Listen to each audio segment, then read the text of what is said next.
Hello everyone! Ito na naman po ang inyong kusinera ng Wim Marvin Cooking Lifestyle. Sa araw na ito, gagawa tayo ng pagkaing Pinoy na pang-almusal. Paborito ng mga Pinoy. Dito sa ating kawali, maglagay tayo ng mantika at magpiprito tayo ng itlog, scrambled egg. Ayan, scramble natin. Ayan, ang ating itlog. Mayroon na yan siyang paminta at saka salt, asin. Ayan, lutuin lang natin.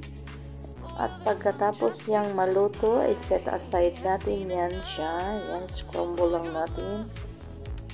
Ayan na. Gagawa tayo ng pagkaing Pinoy na paborito ng masa. Ayan na, naluto na ang ating scrambled egg. Tanggalin natin at i-set aside. Ayan. Yan na, tapos na natin natanggal sa parehong kawali. Maglagay ulit tayo ng mantika. At magigisa tayo ng ating pangsinangag. Ayan, ilagay natin ang ating onion or sibuyas. Ayan, igisa lang natin hanggang lumabas yung kanyang napaka-halimuyak na amoy. Yung nakakagutom na amoy ng sibuyas. Ayan. Then, isunod natin ang ating dinikdik na bawang, minced garlic. Ayan lang. Igisa lang natin hanggang maglabas yung kanyang aromatic smell. Then, isunod natin ang ating bagu beans. Ayan, gisa-gisa lang. Hindi naman kailangan masyadong luto ang ating bagu beans kasi pangit naman pag overcook ang ating mga gulay. Lagyan natin ng konting toyo to enhance the flavor at saka konting oyster sauce. Yan, timplahan natin ng asin at paminta, konting asin, paminta at saka ajinomoto. Ayan ang ating paminta. Tapos ang ating konting ajinomoto. Sa mga hindi pa po nakasubscribe sa ating channel, just click the subscribe button and notification bell para ma-notify kayo sa mga newly uploaded video. Ayan na, nalagay na natin ang ating mga sangkap. Then, dagdagan natin ulit ng frozen vegetable na may carrots, corn, at saka konting beans din yan. Ayan, halo lang natin. Then, iluto natin yan siya ng few minutes. Huwag masyadong overcook para hindi malamog ang ating mga gulay. Yan, takpan lang natin. Kung nanonood pa kayo sa aking video hanggang ngayon, ibig sabihin nagustuhan nyo po.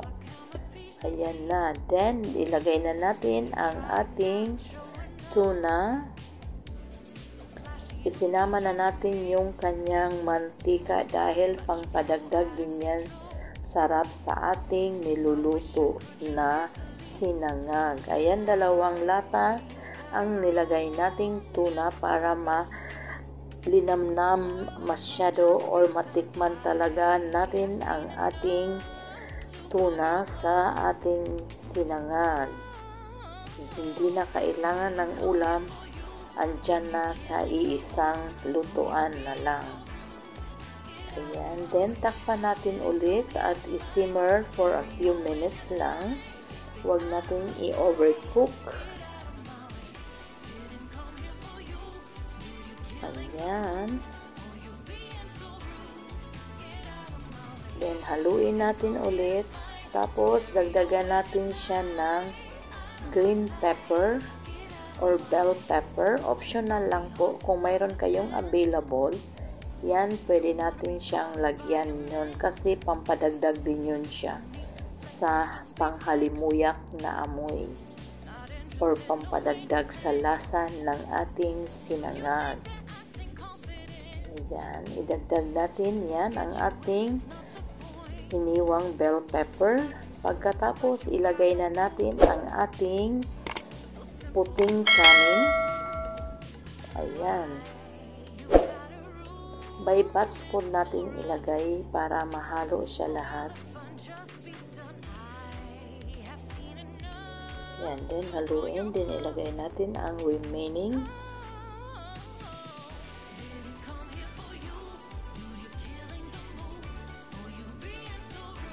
Parang nasa buhay probinsya lang tayo pero nandito tayo sa ibang bansa pero nakakatikim pa rin tayo ng mga lutong bahay.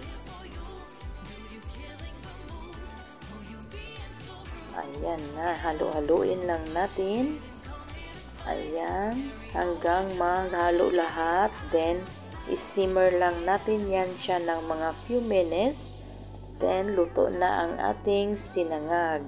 Pwede yan siyang medyo may matutungtong sa baba, pero wag sunugin. Yan, masarap kasi yung medyo may malutong-lutong ang ating sinangag.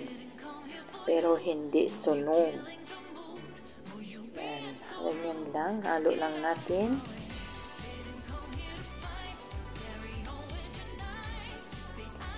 Ayan, then ilagay na natin yung ating piniritong scrambled egg kanina. Ihalo na natin yan siya dyan. Then, i-mix lang natin para lahat din ng ating kanin malagyan siya ng itlog. Parang tuna silog ang tawag natin dito sa ating niluluto.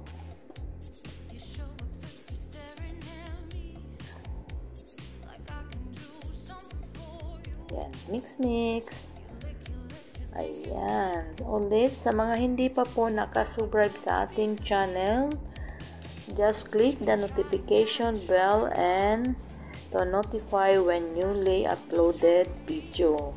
At i-click nyo po ang subscribe button para ma-notify kayo pag may mga upload video ang inyong kusinera. Ayan, halu-haluin lang natin. Then, luto na yan ang ating tuna silog.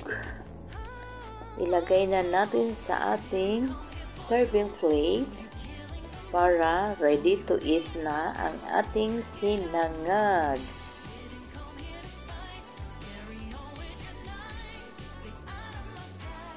Ayan, lagyan na natin dito. O, diba? Charap-charap ang ating niluluto. Ubos na naman yan mamaya sa ating mga ka-OFW. Ayan na, bon appetit! Maraming salamat po sa inyong panunood. Hanggang sa ulitin, sana'y nagustuhan nyo ang ating video or niluto ngayong araw. Maraming salamat again. See you next time. Babu!